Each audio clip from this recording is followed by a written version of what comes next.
जिताएंगे केसर सिंह नेगी को, केसर सिंह नेगी को। पहले दिख रही है कि मतलब सारे लोग जो भी यहाँ पर आए हैं, तो ये सबसे पहले सभी लोगों का धन्यवाद आभार है कि जितने लोग भी यहाँ पर आ रखे हैं। आप देख सकते हैं, कैमरा घुमाइए, कम से कम 200-300 लोग यहाँ पे आ रखे हैं। तो इसी से पता चलता है कि इंसाफ की गुहार जो उत्तराखंड के सभी लोगों ने 23 लोग मारे गए। बहुत विनम्र श्रद्धांजलि एक जिम्मेदारी के तहत उन परिवार भी हो गया जो बाकी सब इसमें कहीं कोई अपराधी नहीं है। और आगे मैं लिख के दे रहा हूँ, आगे भी कोई नहीं होगा। मैं इसके 2 उदाहरण आपको बताता हूँ। राजेंद्र नगर में 2010 की नहीं, बहुत धन्यवाद और संकल्प भी है, हम सब मिलकर केसर सिंह जी को इंसाफ दिला के रहेंगे, दिला के रहेंगे, दिला के रहेंगे। बहुत बहुत धन्यवाद रमेश भट्ट जी, बहुत ओजस्वी उसमें आपने अपनी बात रखी। अब मैं आमंत्रित कर रहा हूँ दिल्ली का एक मुखर चेहरा अपनी बात को बेबाक। तो नमस्कार दोस्तों, एक बार फिर से स्वागत करता हूँ अपनी वीडियो में। तो दोस्तों आज हम आए हैं दिल्ली के जंतर मंतर में, अपने जो हमारे शहर में केसर नेगी जी उनके प्रोटेस्ट में। आज देख सकते हो जंतर मंतर में इतने सारे लोग आ रखे हैं और बहुत सारे होटलों से बहुत सारे शेफ आ रखे हैं। जितने भी उत्तराखंड के लोग बाहर रहते हैं उन सभी का यहाँ पे सपोर्ट देखने को मिल रहा है भाई। सारे लोग प्रदर्शन में आए हुए हैं और ये हमारे शेफ साहब लोग जो है यहाँ पे आए हुए हैं। सब कैसा लग रहा है आपको यहाँ पर? यार देखो, जो यहाँ पे हम लोग आए हैं आज, तो केसर सिंह नेगी जी हैं जो अभी भी जेल में बंद हैं। तो उनके लिए कहना चाहूँगा कि उत्तराखंड के जितने भी होटलर भाई हैं, जितने भी संगठन हैं, सभी एकजुट होके उनको जेल से बाहर निकालने का प्रयास करेंगे। और आगे अगर ये दिल्ली सरकार के लिए सारे जंतर मंतर उसके माध्यम से हम दिखाना चाहते हैं कि जो भी लोग मतलब इसमें इन्वॉल्व है उनके खिलाफ सख्त से सख्त कार्रवाई हो और हमारे केसर सिंह नेगी जी जो हमारे भाई हैं उनको जल्द से जल्द राहत मिले। धन्यवाद, आभार। आपको कैसा लग रहा है? इतने सारे लोग आ रखे हैं आज प्रोटेस्ट में, तो इन लोगों को देखकर आपको कैसा लग रहा है? बिल्कुल, यहाँ पे दिख रही है एकजुटता, मतलब सारे लोग जो भी यहाँ पर आए हैं, तो ये सबसे पहले सभी लोगों का धन्यवाद आभार है कि जितने लोग भी यहाँ पर आ रखे हैं। आप देख सकते हैं, कैमरा घुमाइए, कम से कम 200-300 लोग यहाँ पे आ रखे हैं। तो इसी से पता चलता है कि इंसाफ की गुहार जो उत्तराखंड के सभी लोगों ने लगाई है वो जरूर पूरी होगी। हमारे साथ हमारे पार्टनर भी आए हैं। तो आपको कैसा लग रहा है यहाँ पे आज? सही लग रहा है बस। तो बहुत बहुत लोग आ रहे हैं। जितने भी उत्तराखंड के लोग हमारे बाहर रहते हैं, अपने उत्तराखंड से बाहर काम करते हैं, तो उन लोगों का समर्थन देख के भाई बहुत अच्छा लग रहा है। और हमारे ग्रुप के भी आ रहे हैं सारे लोग यहाँ पर, अलग अलग होटलों से जितने भी उत्तराखंड के छोटे मोटे कार्यकर्ता हैं यहाँ पे आए हुए हैं। जंतर मंतर का ये आज मंच है जहाँ पे ये संगठन गढ़ा गया है, देख सकते हैं। आप लोग देखते ही होंगे हमें सोशल मीडिया के माध्यम से कि उत्तराखंड लोग। तो जैसा कि आप लोगों को पता होगा, जंतर मंतर ही एक ऐसा स्थान है दिल्ली के अंदर जहाँ पे ये सारे धरने धरे जाते हैं, प्रदर्शन किए जाते हैं। अपने जो भी आपके साथ आप न्याय के लिए आते हैं तो यहाँ पे धरना वरना देते हैं, तो उसी के उपलक्ष्य पर हम भी आए हुए हैं आज। तो हमारे जो उत्तराखंड के शेफ है एक केसर नेगी जी, तो उनके प्रोटेस्ट में आज ये सारे लोग आए हुए हैं, सारी भीड़। और अभी यहाँ से जा रहे हैं लोग सारे। यहाँ पे मीडिया भी भरपूर पहुंची हुई है, तरह तरह लोग आए हुए हैं मीडिया वाले, और लोग आए हुए हैं। ये आवाज रुकनी नहीं चाहिए भाई। ये हमारे अपने ही भाई बंधु के लिए ये उठी हुई आवाज है, जिसको न्याय मिलना जरूरी है भाई, नहीं तो गरीब लोगों को ऐसे ही दबाया जाएगा हमेशा के लिए। धन्यवाद। ये भी है और हम भी आए हैं।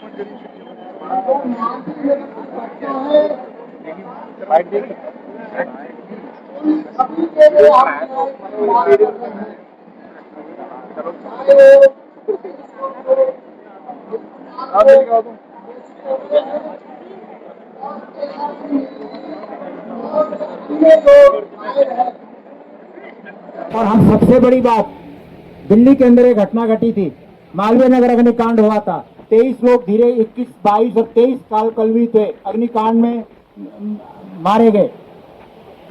केसर सिंह नेगी को 3 दिन बाद गिरफ्तार किया जाता है। लेकिन सबसे पहले मीडिया के अंदर आवाज उठाने वाले थे तो रमेश भट्ट भाई, पत्रकार रमेश भट्ट भाई यहाँ पर आए हुए हैं ऋषिकेश से। कहीं मेरी आवाज सुन रहे हो रमेश भाई, जिसने बेबाकी से, हाँ रमेश जी, हाँ सबसे बेबाकी से इन्होंने आवाज उठाई रमेश जी ने, अपने चैनलों पे सोया हुआ समाज को जगाया। सबसे पहले पहल करने वाले व्यक्ति की जीत होती है। भीड़ के और बात मैं बहुत संक्षेप में कहना चाहूंगा, कई महानुभाव यहाँ आए हुए हैं। आज ये आशुतोष भाई आए हुए हैं, देखो इन्होंने उस बिटिया के लिए जो लड़ाई लड़ी वो कोई भूल नहीं सकता। ये पहले व्यक्ति थे, कोई ना कोई व्यक्ति इस समाज से निकल कर आता है। क्यों? क्योंकि हम अपने समाज को बेइंतहा प्यार करते हैं। मैं आपकी तरह अपने उत्तराखंड को, अपने गांव को, अपने उत्तराखंडियों को बेइंतहा प्यार करता हूं और सोचता हूं कि उनके जीवन में अगर मेरी वजह से कोई छोटा सा भी बदलाव आ जाए, मैं पीछे नहीं हटूंगा। इसलिए हमने ये संकल्प लिया है, आखिरी लड़ाई तक हम केसर सिंह का साथ देंगे।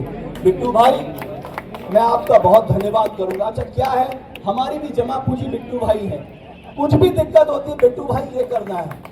अब इन्होंने सारी व्यवस्था खुद की, क्योंकि हम तो नौकरी करते हैं, हमें कहां से इतना समय मिल पाएगा, सारी व्यवस्था। एक और व्यक्ति जो भरत रावत जी है, मुझे नहीं मालूम यहाँ पर है या नहीं है, उन्होंने, मैं सच बताऊं, जो योगदान दिया है इस पूरे में आपको बता नहीं सकता। उन्होंने कैसे कैसे मेहनत की है, कैसे कैसे उन्होंने केसर सिंह जी से मुलाकात करके उनको भरोसा दिलाया, आप लोगों का मैसेज दिलवाया। आप सब केसर सिंह के साथ हैं। मैं बस आखिरी में इतना ही कहना चाहूंगा, आज हमारे लिए बेहद दुख का दिन है। हमारे जसपाल राणा जी हमारे बीच में रहे, उनका जाना हमारे लिए बहुत बड़ा नुकसान है। मैं कह नहीं सकता, ना अपनी भावनाएं व्यक्त कर सकता हूं, उस परिवार को अपनी संवेदना प्रकट कर सकता हूं। कल जब बिट्टू भाई का रोते हुए मेरे पास फोन आया कि हमने अपने एक भाई को खो दिया है, और वो ऐसा भाई था जो हम लोगों के साथ, मैं सच बताऊं, आज वो यहाँ बैठा होता, केसर सिंह नेगी की इंसाफ की आवाज के लिए वो भी आवाज लगा रहा होता, लेकिन परमात्मा को कुछ और मंजूर था। लेकिन बस इतना मैं कहना चाहूंगा, आप सबसे प्रार्थना करना चाहूंगा, याचना करना चाहूंगा, ऐसे ही हमेशा एकजुटता अपने उत्तराखंडियों के लिए दिखाते रहना। हमें इंसाफ की इस लड़ाई में हर उत्तराखंडी के साथ रहना है। वो विदेश में भी होगा हम उसके लिए लड़ेंगे, वो देश में होगा हम लड़ेंगे, हम उत्तराखंड के लिए भी लड़ेंगे। हमने अपना राज्य ही लड़ के लिया है, तो आपको क्या लगता है कि हम केसर सिंह जी को निर्दोष नहीं साबित करवा पाएंगे? अरे चेहरे पे स्माइल ला के आत्मविश्वास के साथ मैं कह रहा हूं, वो निर्दोष साबित होंगे, उनके ऊपर से ये आरोप भी हटेगा, ये एफआईआर से उनका नाम भी क्रैश होगा। आप मेरी बात आज याद कीजिए, ये परमात्मा की असली अनुकंपा है कि आप सबके भीतर इंसाफ की जो आग केसर सिंह जी ने जला दी है वो हमेशा बुद्धि चाहिए। मैं चाहूं तो निजाम कुहन बदल डालूं, फकत यह बात मेरे बस में नहीं। मैं चाहूं तो निजाम कुहन बदल डालूं, फकत यह बात मेरे बस में नहीं। उठो आगे बढ़ो उत्तराखंडियों, उठो आगे बढ़ो उत्तराखंडियों, ये लड़ाई हम सब की है, 2 4 10 की नहीं। बहुत धन्यवाद। और संकल्प एक ही है, हम सब मिलकर केसर सिंह जी को इंसाफ दिला के रहेंगे। बहुत बहुत धन्यवाद रमेश भट्ट जी, बहुत ओजस्वी उसमें आपने अपनी बात रखी। अब मैं आमंत्रित कर रहा हूँ दिल्ली का एक मुखर चेहरा अपनी बात को विवाद, जो इस सारी लड़ाई में मैं शुरू से, जब उमरेती जी ने कहा कि ऐसा कार्यक्रम करें उनके पक्ष में, मैंने कहा कि उनके पक्ष में कार्यक्रम जरूर करें, लेकिन वो एक व्यक्ति, एक देश के नागरिक है, हमारे परिवार के हैं, हमारे समाज के हैं, ये हमारे लिए एक गौरव है, लेकिन वो उतना ही देश का नागरिक है जितना सारे नागरिक हैं, और किसी भी नागरिक के साथ अन्याय होने का सवाल ही नहीं होना चाहिए। पुलिस ने किस तरीके से, आज 11 दिन हो गए, मैं इस सारे मामले में जिस दिन घटना हुई उस दिन भी मालवीय नगर पे था, उसके बाद भी ये टीवी चैनल के डिस्कशन में मालवीय नगर में था। 11 दिन में पुलिस अभी तक ये पता नहीं कर पाई है कि आग लगने के कारण क्या थे, लेकिन अपराधी पकड़ लिया उन्होंने कि इसने स्विच ऑफ किया। उनके घर गए, उनको घर से लाए और सीधा, हम मालवीय नगर में ही थे, और शाम को 4 बजे के आसपास प्रेस में ऐसे प्रेस कॉन्फ्रेंस करके पुलिस ने घोषणा कर दी कि जैसे किसी टेररिस्ट को पकड़ लाए हो कि हमने मुख्य अपराधी को पकड़ लिया, वो आग स्विच ऑफ करके और भाग गया था। और पूरे मीडिया ने फ्रंट पे वो खबर चला दी कि जो है वो गिरफ्तार कर लिया, जैसे बड़ा तीर मार दिया हो पुलिस ने। और पुलिस के पास कैसे ये सूचना है जब पुलिस वहां थी ही नहीं, तो पुलिस के पास कैसे सूचना है कि वहां क्या हुआ अंदर? उस समय 2 या 3 लोग जो है वहां पे थे, बाकी तो सब वो थे जो या तो जल गए या बच गए। लेकिन क्या है कि पुलिस ने बयान दे दिया, और बयान देने के बाद जैसे अभी ये हमारे संचालक भी कह रहे हैं, सब कह रहे हैं कि केशर सिंह नेगी दोषी है तो उसको सजा दो।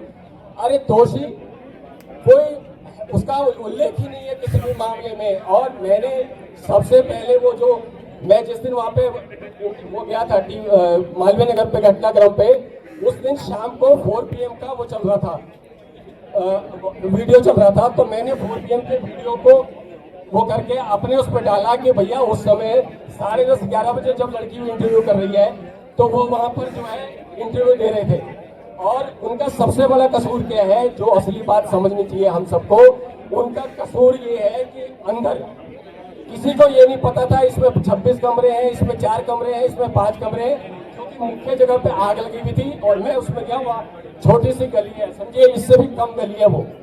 उस गली के अंदर और उस बिल्डिंग के अंदर क्या स्थिति है ये किसी को नहीं पता था। लेकिन ये केशर सिंह नेगी ने सहज भाव से बताया कि यहाँ 26 कमरे बने हुए, बेसमेंट में कुकिंग हो रही थी और बेसमेंट में लोग रह रहे थे। यानी कि जितनी भी अनियमितताएं थी वो सहज भाव में केशर सिंह नेगी ने बोल दी। उस इंटरव्यू के आधार पर पुलिस ने उनको वो किया। उन्होंने ये कहा कि जब कैटल हमने इलेक्ट्रिक कैटल ऑन करी तो ब्लास्ट हुआ, तो ब्लास्ट होते हुए सबसे पहले उस स्विच को मैंने बंद कर दिया। उसी समय जिस समय केशर सिंह इंटरव्यू दे रहे थे उससे पहले वहां के जो SDM है वो है जितेंद्र कुमार। SDM ने ये कहा, SDM का इंटरव्यू है, वो इंटरव्यू भी हमारे पास सार्वजनिक है। SDM ने कहा अपने इंटरव्यू में कहा कि हमने BSCS से कहा और हम BSCS का धन्यवाद करते हैं कि उन्होंने तुरंत बिजली बंद कर दी, उन्होंने तुरंत लाइट रोल कर दी और इसकी वजह से ज्यादा कैजुअलिटी होने से बच गई। ये जितेंद्र कुमार SDM कह रहे हैं, सरकार के नुमाइंदे, सरकार के वहां के जांच ऑफिसर, जब वो ये कह रहे हैं कि BSCS को हमने कहा और बिजली बंद करी, तो बिजली बंद करने में गिरफ्तार केशर सिंह नेगी कैसे हो सकते हैं? तो ये सारी चीजें समझने की जरूरत है कि पुलिस किस तरीके से काम करती है और क्या सारा घटनाक्रम रहता है। न तो वहाँ बिजली, और मैं सिविल डिफेंस का वॉलंटियर रहा हूँ, मैंने फायर फाइटिंग और फायर रेस्क्यू का कोर्स किया है। हम सबसे पहले ये कहते हैं कि जैसी आग लगे खिड़की खोलो, बिजली बंद करो, मेन बंद करो। ये सलाह सारे देश को देंगे। केशर सिंह नेगी को, केशर सिंह नेगी को। पहले घटना हुई, 23 लोग मारे गए। बहुत विनम्र श्रद्धांजलि, एक जिम्मेदारी के तहत संवेदना परिवार, हम लोग चाहते हैं उन्हें भी न्याय मिले, लेकिन न्याय का ये अर्थ नहीं कि एक निर्दोष को फंसाया जाए। आप देखिए, अभी हमारे सभी साथी जिक्र कर रहे थे, एक तरफ सरकार जुडिशियल इंक्वायरी कर रही है और दूसरी तरफ दुर्भाग्य देखिए उन्हें सम्मानित कर रही है जिन पे ये जवाब नहीं है। ये भ्रष्टाचार जो पनपा और जिस तरीके से अनियमितताएं हुई, उन लोगों के प्रति जिन पे जवाबदेही होनी चाहिए थी, आज उनको सरकार सम्मानित कर रही है। और जो दोषी, जिसको बनाया गया एक निर्दोष आदमी को, तो हमारी मांग है कि आप चार्जशीट में इस नाम को निकालें और बाइज्जत उन्हें बरी करें। सरकार के हाथ में है। और थोड़ा सा आप सभी से निवेदन है कि एक तरफ हो जाएंगे भाई साहब, प्लीज आपसे रिक्वेस्ट है, पीछे लोग बैठे, साइड हो जाए प्लीज। थोड़ा सा आपसे रिक्वेस्ट है, थोड़ा साइड हो जाए, जिससे सामने दिखने लोग सबको देखें। अभी बड़ा लंबा प्रोग्राम है हमारा, सभी को समय मिलेगा।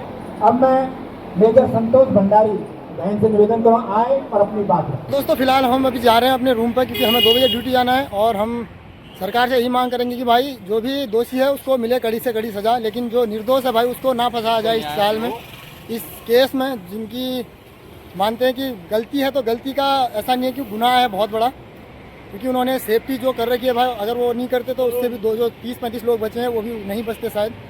तो ऐसा सामने में आ रहा है केस, तो उम्मीद है सरकार इस पर काम करेगी, कानून काम करेगा भाई अच्छे से, दोषियों को सजा मिलेगी। हम आए जंतर मंतर घूमने, तो भाई चलेगा जंतर दोनों मंतर? जाएंगे। हाँ आ जाओ आ जाओ। चलो भैया, तो जा रहे हैं भैया जंतर मंतर। ये देखो पीछे है जंतर मंतर और जा रहे हैं भैया। ये हमारे साहब साहब